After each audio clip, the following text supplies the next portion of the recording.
Okay, well, I will get us started.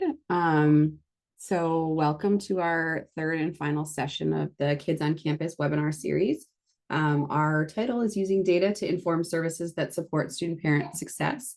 I have my colleagues here, which will wait for introductions for the slide, but we are from the Urban Institute. We'll talk more about that. And thank you so much for joining us. Teresa, go ahead. Oh, sure, absolutely. So we're really pleased to present this to you as our third and final session. We'll talk more about the series. Urban Institute is a nonprofit, nonpartisan policy research organization, and we are presenting in partnership with the Association for Community College Trustees and the National Head Start Association as part of the Kids on Campus initiative. And with that, I'm glad to pass it to Mia to talk a bit about that. And good afternoon, everyone. Thanks for joining us today.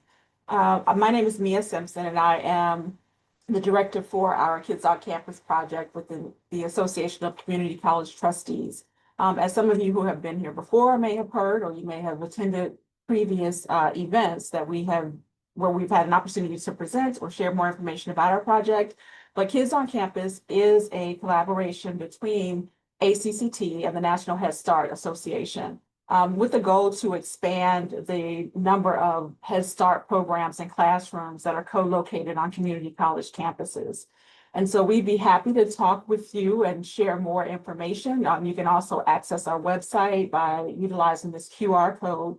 And I am the director on the college side, working most closely with our community college partners through ACCT. I also have a national director counterpart within the National Head Start Association, Susanna Hines, who unfortunately wasn't able to join us today. And then we also have a colleague that serves as a state coordinator in Texas, and that is Rachel Brazel. And I think I saw you enter the room, Rachel. So if you just wanted to say hello. And Hi there. So Rachel is a partner in Texas, and she works with both our community college partners and our Head Start partners. So if you have any questions, please reach out to any one of us. Again, you can access information from our website, and as well as an interest form that will allow us to be able to follow up with you and connect with you. And so with that, I will turn it back over to our colleagues with Urban Institute. And we're excited to have you here. Thanks. Thanks so much, Maya. We really appreciate your partnership in this. So I will pass it over to Teresa to give an introduction of herself, and then we'll go Nathan, Kimberly, and I'll finalize. Sounds great. And I said hi momentarily earlier, but I didn't properly introduce myself. I'm Teresa Anderson. I'm a senior fellow at the Urban Institute and have been working on the Data to Action campaign for parenting students with this fabulous team for the last, 2.5 years or so, and do a lot of work on supporting education pathways for families and having education support the well-being of families and communities and the broader economic well-being. So with that, I'll pass it to Nathan.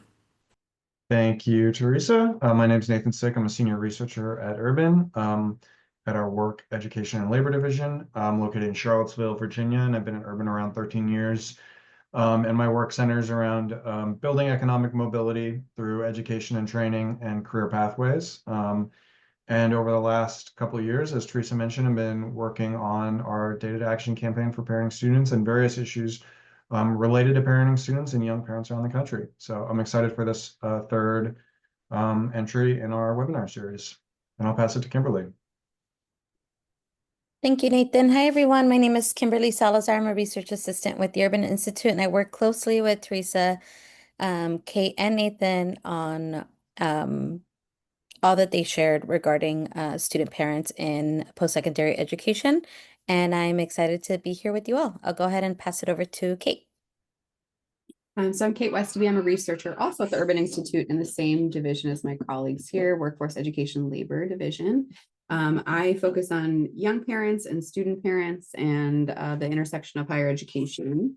And so I've also been a part of the Data Action campaign, which we'll talk a lot about here, coaching some colleges in California. And we are finalizing that, wrapping that project off up and moving to Texas to work on their data to action process. So we again talked about kind of the previous version of data, why it's critical to support student parent success using data. That was our first webinar. And then we talked about getting into the details of student parent data collection.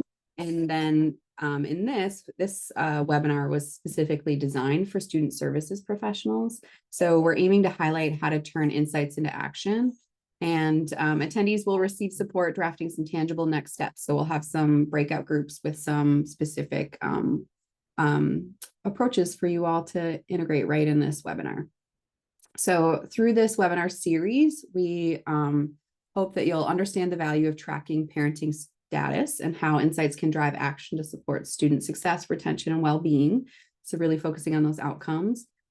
We'll explore how student parent data fits within the broader institutional efforts around enrollment, completion, Title IX, and workforce readiness. You'll learn strategies for identifying parenting students through existing systems, where to enhance data capacity. Learn to make a profile of resources. That'll be today, which will identify where gaps and opportunities exist on at your college, or a college that you want to select. If it's not, you can tailor that activity to your own needs. Learning to use the data to action tools to streamline practices and align efforts across departments. So that's something, the data action process, we really talk about developing a team. And so, aligning efforts across departments is an important part of the process. Also identifying key stakeholders. That will be also a part of today, because we'll do a community mapping exercise as well.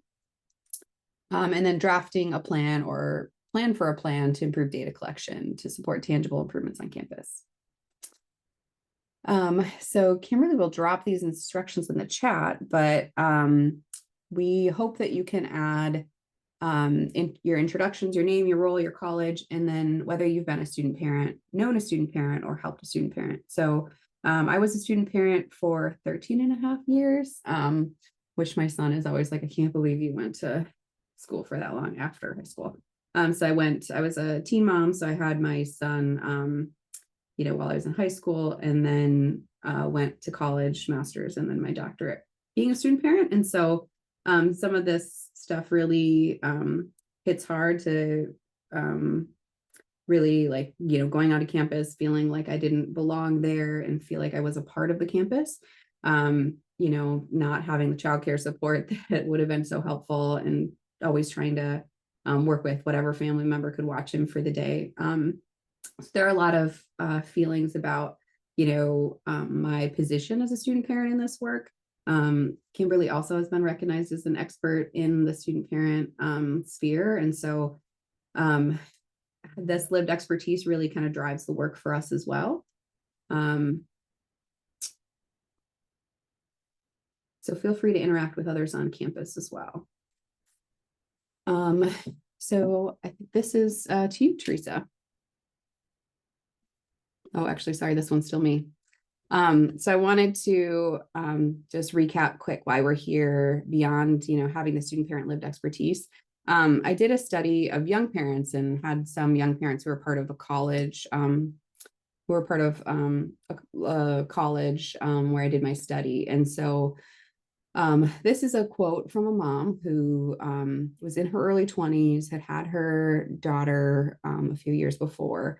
But she really talked about how her identities intersected. And on campus, she talked about this experience going to this art exhibit. And the art exhibit was about the history of inclusion at her university. And it was about the barriers people of color faced and women historically. And so she remembered sitting there thinking that as a woman and as a Black person, the basis on which she felt most disadvantaged was her parenting status. And she wondered why more attention wasn't brought to that. So that quote always hits me pretty hard, because you think about all these intersectionalities, and parenting often seems to be one that is not highlighted quite as much, but I feel like there's been a really great movement around that in the past few years. And now I believe it's off to you, Teresa. Thank you so much, Kate. So if you all have been in our past webinar events, you'll This will look somewhat familiar, but we know not everyone has been to every one of these. And also, I like repeating this because it helps you all be able to make the case when someone asks, why should we think about student parents? What is this population, relative to any other that we think is important in our institutions? So I'm just gonna make the case that parenting students are a key population, and there's a few different ways that we can talk about that. So first of all, there are over 3 million undergraduate student parents in the United States, and over 1.5 at community and technical, over 1.5 million at community and technical colleges. This is actually about 18% of all undergrads and about 22% of undergrads at community and technical colleges. So it's a very large portion of the student population, much larger actually than many of the other priority populations we talk about.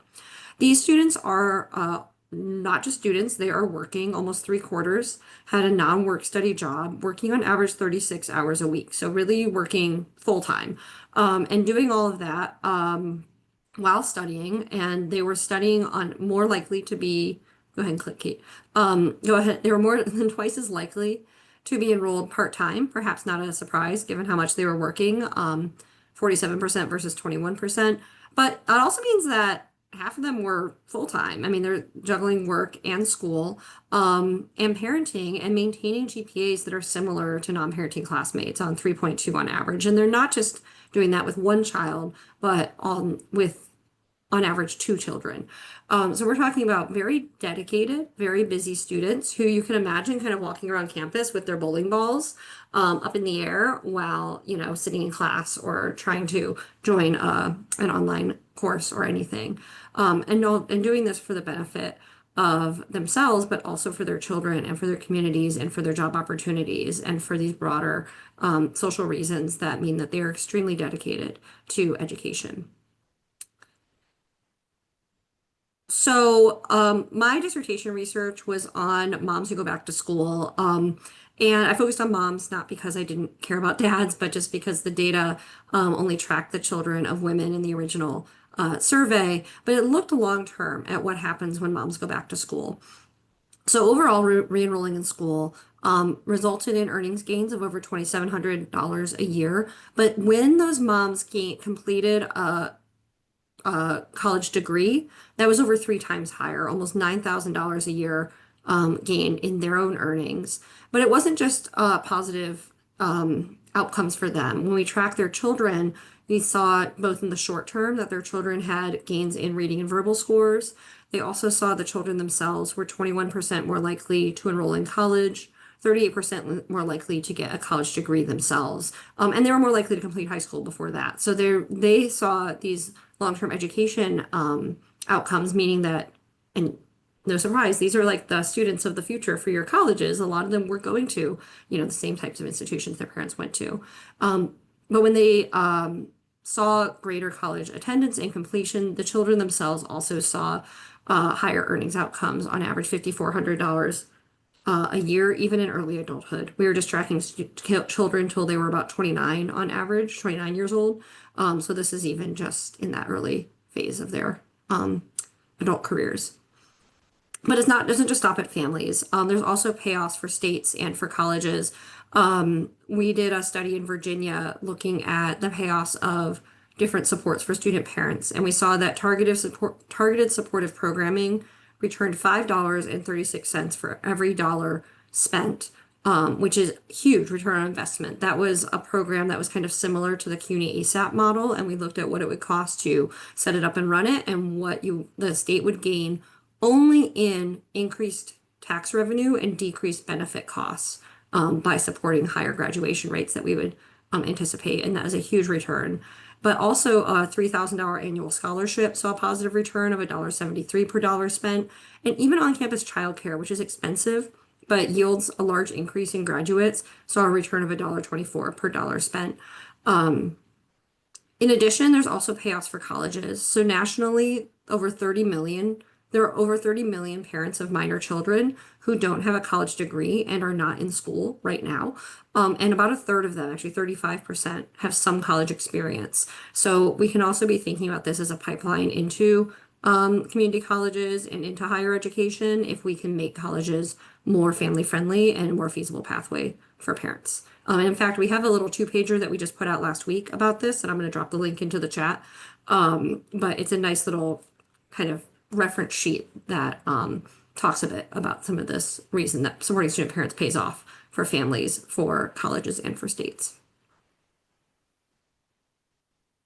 Of course, more states are recognizing that supporting student parents makes sense. A growing number of states have student parent data collection mandates, starting with Oregon and followed by Illinois, and then California, Texas, and Minnesota. This has been a growing policy area, and in addition to student parent data collection, various states have mandated other supports, such as priority registration for student parents, student parent liaisons or navigators, have required non-discrimination policies, or have put money into important initiatives like Kids on Campus. Minnesota invested in the Kids on Campus partnership as part of their state appropriations. So there's a growing movement in various state policy environments. And we've seen also things happening in Michigan, in Maryland, and in some other places that have been supportive of student parents. So the resources that we're going to present here come out of an initiative called the Data to Action Campaign for Parenting Students that we developed in states that had data collection mandates when we recognized that there was very little guidance or even understanding of on how to collect data in a way that makes sense, and then how to use the data not just to comply with state requirements, but to actually support student success. So we developed a college learning partnership, our college learning community in states that had data collection mandates. You can see our stars down here to help with data development that would inform actions to support student parent success. The first cohort was in Oregon, Illinois, and California. And we just put a big old star on Texas because we have 13 colleges, 7 community colleges, and 6 universities that are involved in a new data to action cohort in Texas. And we, in fact, just had our final event for the original data to action cohort, which had a fabulous public event portion. I'll drop the link to the recording of that as well. It has some valuable insights from that work. But that's where this comes from, and you can learn more by going to this website or scan that QR code. You'll find a whole plethora of resources, including a bunch that were developed in partnership with our student parent co-leads that were formed an advisory board to the project, and everything from briefs to blog posts to reflections on the work that we think will help you all if you want to dig deeper on your student parent supports. And pass it to Nathan. I'm going to talk just a little bit about why data are powerful and why they can be a foundation for supporting parenting students in our work. So a great quote that comes out of the work that went on in Oregon, I believe this is from Michaela Martin, as Oregon made the push to pass legislation to ensure that all student parents were counted in that state per the map that Teresa just shared. When you are invisible, so are your problems. So something that we like to say is that there's no need to wait necessarily for data in order to tackle problems that you know exist. But without data, we can say for certain that the folks who would otherwise be captured by the data are largely invisible. And so while you can make a push to help support parenting students, and arguably you should make that push even before data are available, you will be much more effective in that effort if you do know who parenting students are and if that population is visible and are allowed to identify themselves. So knowing averages on the national, regional, or even the state level is not enough. That won't tell you what you need to do in your own community. That won't help you necessarily understand your own student body, your own community. And colleges and college systems ideally need to be able to identify how many parenting students they are serving, how many they could be serving, what their parenting student populations look like in terms of their backgrounds, their needs, their demographics, their successes, and what the trajectories are for those students. So how they're persisting in their education, what their outcomes look like, how they're doing in different programs, how they're doing in different courses even. These are all important things that can help those efforts to support parenting students be more effective. So even though those efforts shouldn't wait for students necessarily, or wait for data necessarily, they still benefit from having that data and allowing those populations to be visible. So if you want to go to the next slide, please. So this is a helpful resource that we have that we recently published, which is a version 2.0 of our guide on how colleges should collect parenting student data. So version 1.0 had some pros and cons in it, had some general suggestions, some ideas, some things that we had learned. But the second version is far more specific. It's based off of interactions with colleges and what we've seen lead to real world success. It's much shorter and more digestible. So we highly suggest you take a look at this if you want some ideas in terms of how to actually collect this data, how to implement those changes, etc. So that's just a general overview. We went way more in depth in data on the last couple. That's more of an overview of why data are powerful and an important foundation. So I'm going to pass it back to Teresa to talk about D2A resources. Absolutely. Glad to jump back in. So um, I mentioned the Data to Action campaign for parenting students, and Nathan has done a good job of motivating why we're even talking about data in this student support conversation. We developed a process for our Data to Action campaign that is adapted from the family friendly campus toolkit, which we work very closely with the developers of the toolkit and are actually working on collating a new version that pulls on the best insights from various tools. But the data to action process has several phases. So the first is a current resource assessment. There are some activities: forming a team, doing a data capacity assessment, summarizing your institutional data, and then a profile of existing resources. In the second phase, you take all that insight, kind of looking at where you are now, and bring it to the community and think about both how student parents are co-leaders in the effort to think about supporting data collection and supports for student pathways. So that's the student parent rubric, which is a fabulous tool that was developed with and by and from our student parent co-leads on the original data to action process. There's also a community map, which you all will be digging a bit into today. And then a set of visibility and discussion activities that all culminate in developing a vision and goals for the work. And that, Kate, you can click that, click one more time. Just go ahead and click the whole thing. Yes, that forms what we call our D2A plan, like the data to action plan, which you have that vision and goals. Phase 3 is informed action and sustainability. So thinking about improving data reporting and then taking action steps that help you meet those goals that support student parents, and then developing a plan for sustainability. And then this phase 4 is actually something we're doing just in our D2A Texas cohort right now to sort of pilot it. But if it goes well, maybe it'll become like a formal part of this whole thing. But we're helping the colleges in Texas develop what we're calling leadership hubs. So it is distilling lessons and becoming a resource for other institutions that have similar types or positionalities or student populations, so that they can. We actually don't necessarily want to be doing like data to action coaching and TA forever for every college in the entire country. We want other colleges to become resources to each other and be able to form a group of experts that can lead this work into the future. So that's what we're trying to build with the leadership hubs. So Kate has highlighted here the profile of existing resources, which is one of the activities that we'll be digging into in the discussion today. And then the second will be the community map. But right now I'll pass it to Kate to talk a bit more about that. And this I'm passing straight to Kimberly.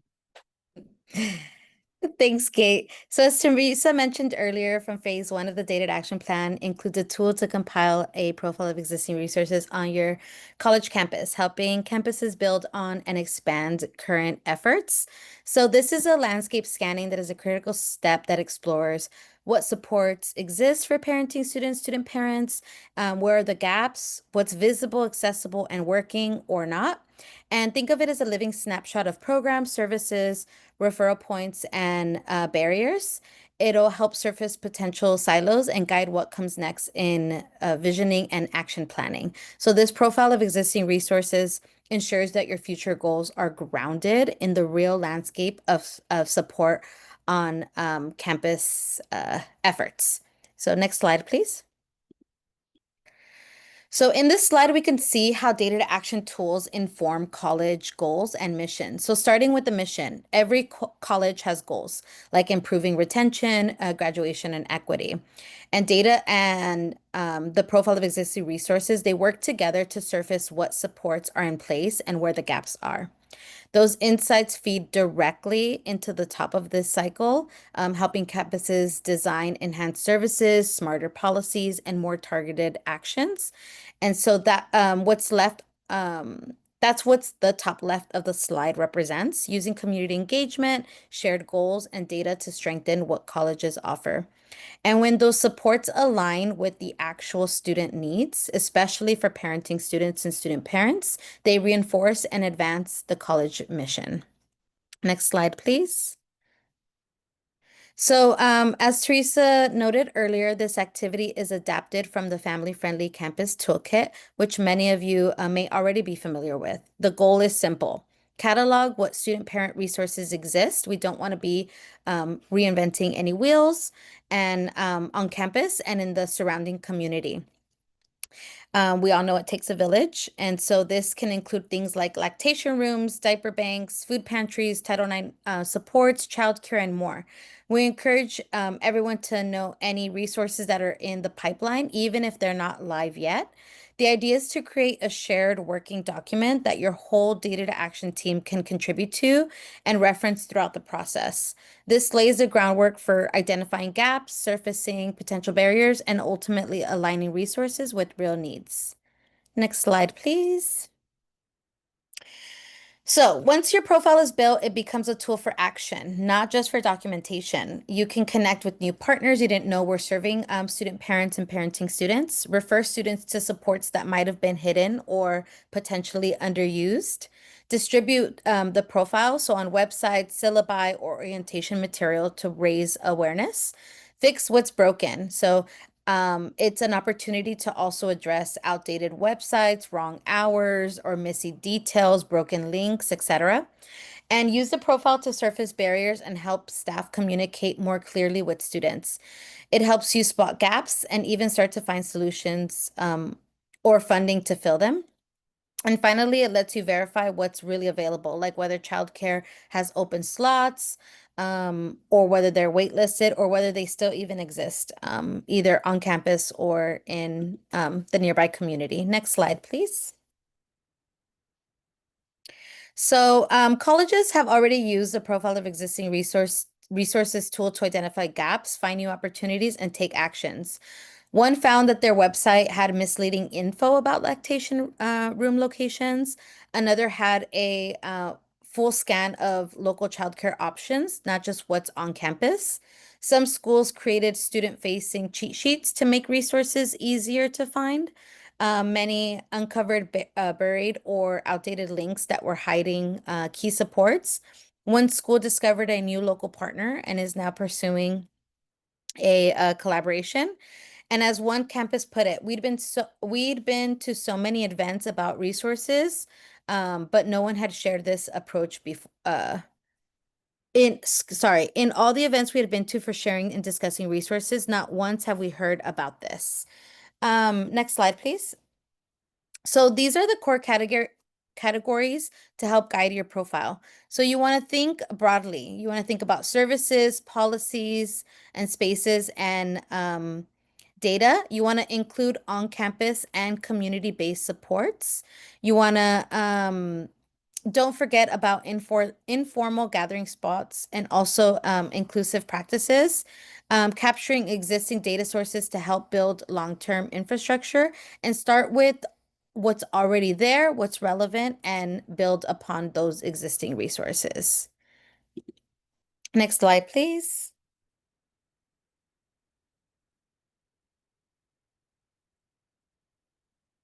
So now that we've seen what goes into a resource profile and how others have used it, we want to give you an opportunity to give it a try. So this is a chance to start compiling a preliminary version of of this profile of existing resources for your campus. Don't worry about filling in everything. Just begin mapping what comes to mind. During this activity, it'll be great if you ask yourself, where would you send a parenting student, student parent currently now for help? What supports already exist that they might already be using? Um, are there community partners that you'd include? And so you can use this QR code, or one of my colleagues will drop the link in the chat to open the template, and you'll work on it first for the first 10 minutes individually, and then we'll break out in groups so that we can have group discussions about the activity.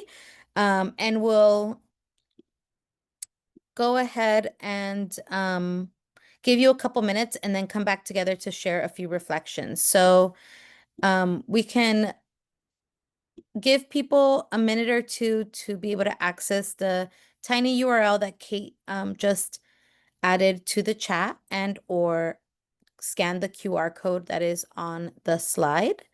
Hey everyone, welcome back.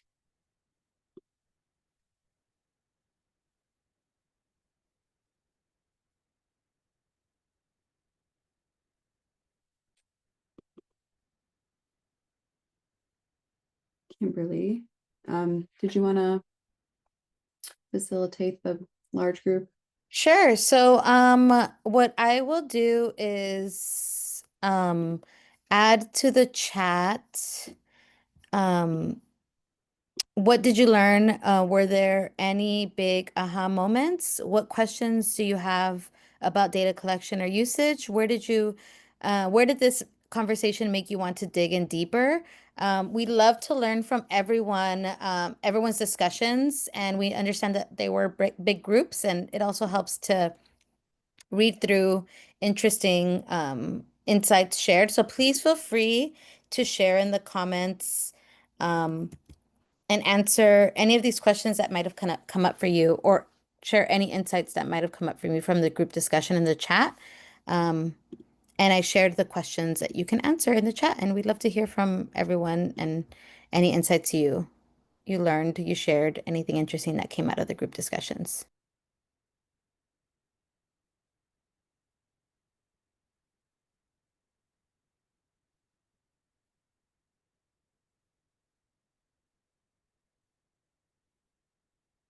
Kimberly, do you just want them to do it in chat or out loud as well? If anyone wants to come off mute, you're welcome to share. You're also welcome to share in the chat.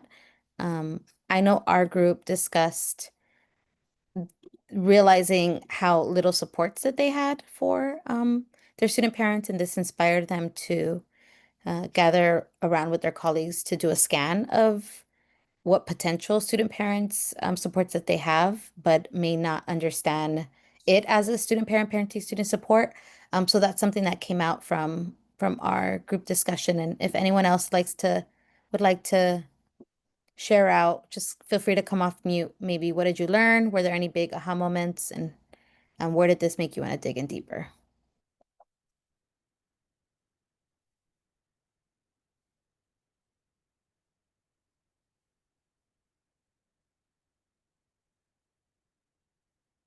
Well, I'm happy to share a bit from the group I was in, if that's all right.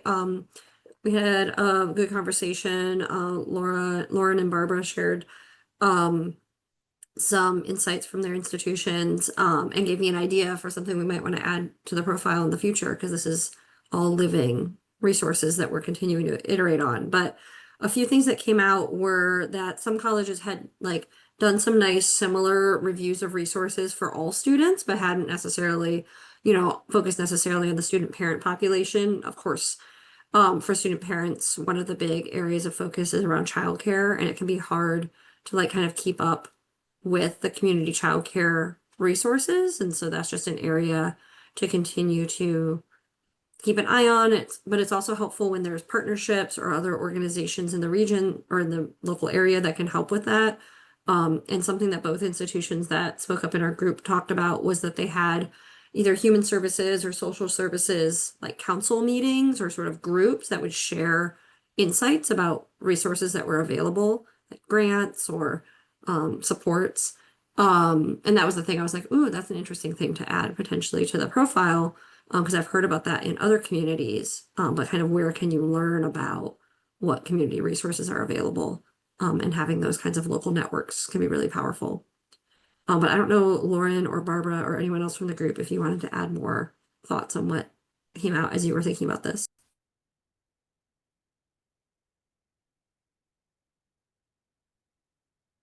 And one other thing that we made a change during the summer to transition into fall for an embrace and referral. And so students can self-refer. That's really increased the amount of self-referrals I've received from students just asking for help. And I think that's been a great change because we took, while BIT, behavioral intervention, is included in that, you can now select, is it food that you need, childcare, transportation? And so we already had pretty robust referral from our faculty and staff, but now we're seeing it students self-referring, which so that we can actively just reach out to students and give them all the information about what we have available. It's been a good transition.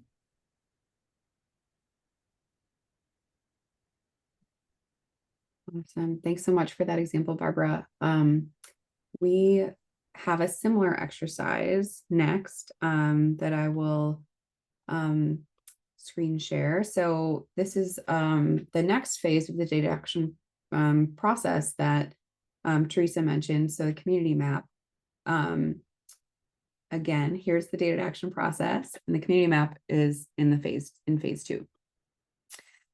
So here are the instructions for what we'll have you do again in breakouts. You'll be centering your college department and adapting this exercise to make it relevant to your perspective if you need to, but you can center your college department. In our project, we center the data action team. So if you don't have a team set up yet, you could just choose your college department. But then you'll brainstorm in groups. Or you're going to brainstorm groups that are important to overlap and overlap with your student parents at your college. So you'll see an example next. I'll give you a quick view of that. So we're going to create a community map like this. And so you'll identify groups on the upper portion that are student type groups. And then on the far right, you'll have non-student college community members, and then the far left, external partners. So this is another brainstorming option. And so the approach will be to draw lines to indicate people or groups your team is already connected to. So after you brainstorm those groups, you'll draw lines to indicate the people or groups that your either college department or data action team is already connected with. And then next you'll identify priority connections. So star or circle individuals or groups that you want to engage next. So you'll have the template again. You can either click on it here or in chat where we'll put this URL, or you can use the QR code. But we'll do breakouts again, 5 minutes. You'll get individual time to begin compiling a preliminary map. And then we'll do a brief share out in your breakouts and you're also welcome to jump in and start talking too if you would like. So Kimberly has the link in chat, and we will open the breakouts. Hello, welcome back. We'll wait for the others.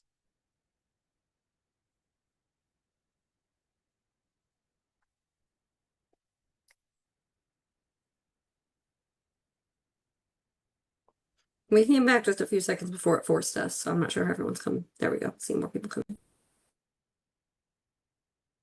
Hey everyone, welcome back. Thanks so much for participating in these breakouts. We are hoping that a couple people can come off of mute and share one thing that they learned from this community mapping exercise. You're welcome to also put in chat for others. But we'd love two people to come off mute and share verbally what they learned from this exercise. We know it was a short and sweet exercise, and the actual community map is designed to take more time. So hopefully it was kind of like a tapas version of it. What is one thing that you learned from your community map exercise?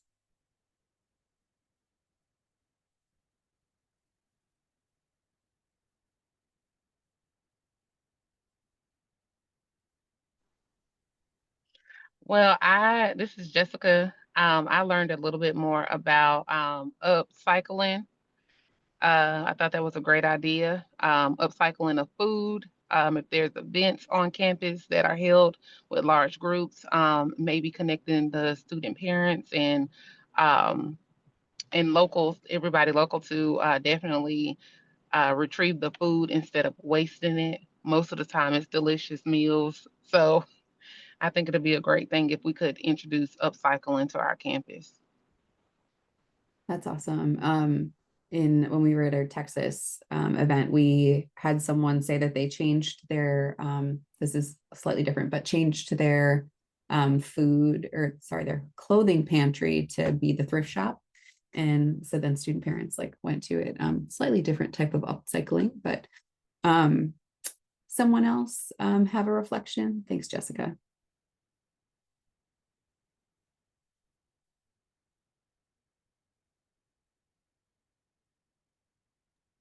We talked a bit in our group about like the role of faculty, and like it was interesting because several folks had faculty already involved in the conversation, but I know that that's a group that, faculty are like 90% of the face time with students, they don't always engage in these student success conversations in a direct way. And so just where and how faculty can be part of this um, was a piece of what we were talking about. And we were also talking about student life activities and how to make activities more family friendly, and also sporting events, and sporting events for free on campus, but like how to make it so that more parents feel like they can bring their kids to the events they have.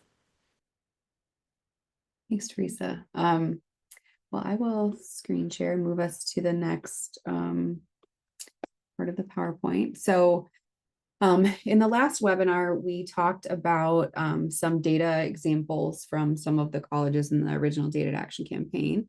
And we wanted to provide a few more. So recently we had colleges presenting their capstones. So after a couple of years with us in the Data to Action campaign, this was their chance to kind of show what they had created using the data that they had either put in their student information system or their surveys. And so we wanted to give you the chance to review some of these. So we would ask you a couple questions about this. What is most interesting about these usage findings, and what would you do if you were this college? What would you recommend? So this is an example of CSU Channel Islands. So they were one of the colleges we coached. They're a four-year public university in California, and they they were able to create a student parent flag. So they had one number for whether someone was a student parent or not, and it was pulled from different data sources like FAFSA and applications and things like that. There are priority registration as well. And so this was one of the charts that they showed in their capstone.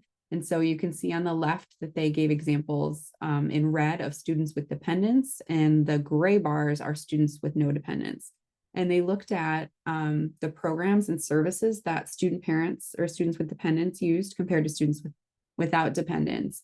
And so I wanted to give you all a second, and feel free to jump in when you have a thought. But what is most interesting to you about their program usage findings? And what would you do if you were this college? What would you recommend?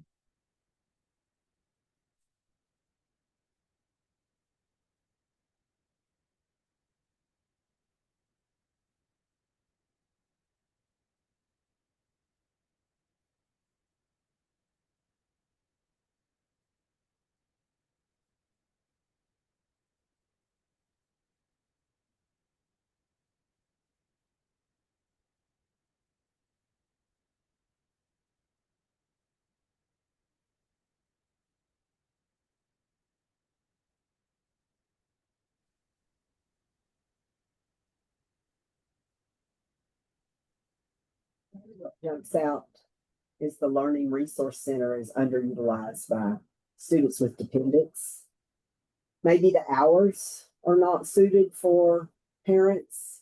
I don't know. I mean, without knowing more details, maybe it's not kid friendly. I don't know how you make that, how you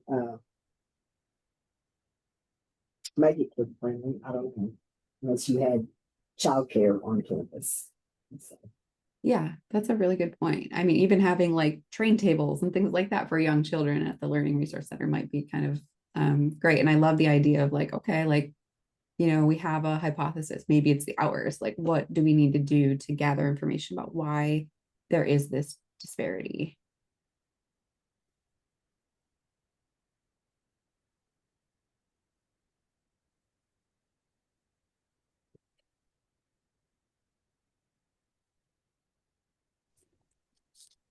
Seeing the high amount of student parents who are not using any campus services, I think that goes to show that some of them are simply may not be aware of what is available to them. And so, seeing that there's almost 30% of student parents using advising centers, I think they can leverage that to inform student parents of other campus services and centers available for them. That's a really great point. Yeah, the 12% ish disparity of student parents not using any service. And again, like similar to Barbara's point about data, not being sure exactly what the cause is for that. But from my experience being a student parent, I definitely felt really disconnected from campus. And like I would run, as a commuter student because it was a rural area. So I'd run home, take care of my kids. And so we didn't spend a lot of time on campus. But it also wasn't, particularly friendly for children. Any final thoughts about this graph?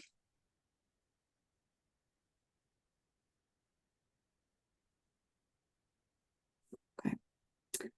Let's move to one more. So this is Bakersfield College. These are some of their community college in Bakersfield, California. We're wondering what could or should these results change at your college if this were your college, and how might knowing these characteristics about your student parents and their children inform change. So on the far left, we have age groups of their children. So 40% early primary, so 5 to 9 years old. In terms of number of dependents reported by student parents, the highest number was 1, highest percentage. I was thinking about the dependent category. That might be why there are a few zeros, is that it might be because they're not like legal or tax dependents. And then children with special needs. So 55% received outside support services for their special need child or children. Or because they're pregnant. Good point, Teresa. So what could or would these results change at your college, or how might knowing these characteristics of your student parents and their children inform change?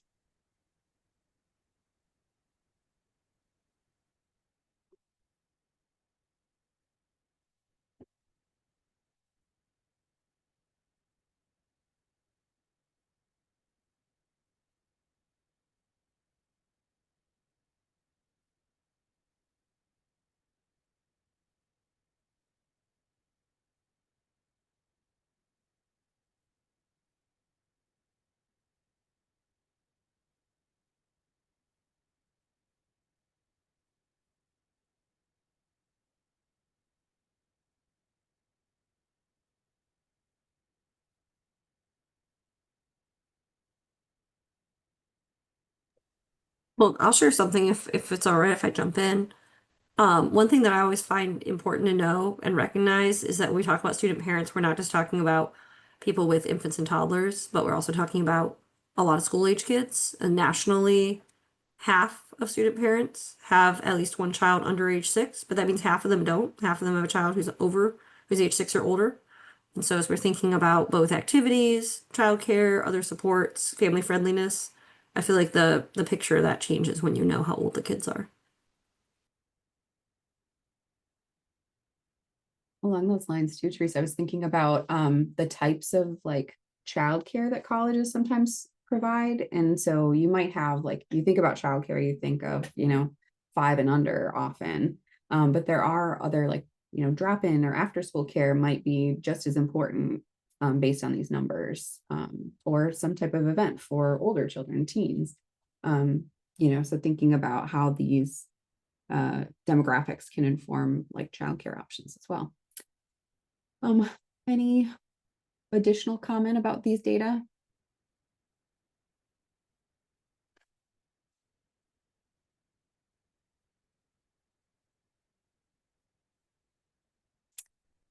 Okay, so again, these were the capstones from our data to action colleges. I'm going to skip through the last one as we're running close to time, but I wanted to also pass it off to Teresa. She's going to bring it all together from what we have talked about today. Yeah, there's a few minutes left. So I'm just interested in, I know you all are coming at this largely from student services angle, but kind of maybe you could just put it in the chat, or if you want to go off mute and just chat a bit, talk a bit about it. Are you interested in, well, first of all, who all here already feels like you are collecting or using student parent data on your campus? Is that something you all are already doing? Like that might be student record, tracking at the student record level, or having a survey that you feel like is really reliable to understand who your student parents are. Is that some, does anybody feel like they're already doing that? Maybe you're in one of the states that requires it. Very small, just from our grant. Yeah, just Access to more data.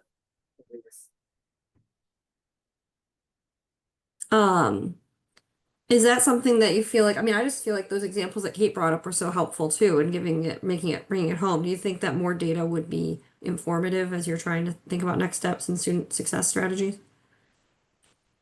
As long as you have funding to serve. I mean, what's needed is emergency funding to help our students that are working part-time jobs because they're going full-time, or they're in a program that they have clinicals, or so they're limited in income. So mainly the financial support, but that's my area. So I'm sure they need access to the learning resources that are on campus as well. But Well, one area we've been talking about is like where data can be used for case making too. Like if you can show with the data that providing that financial support increases, let's say $500 emergency financial support now increases their probability of completing a degree by 30% or whatever it might be.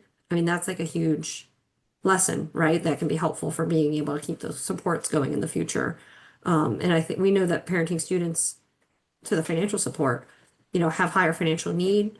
And also, that dollar value isn't just going to the student specifically, it's going to a whole family. And so you also have those resonating effects. So anyway, the data can be helpful in making that case too, to keep those kind of supports going.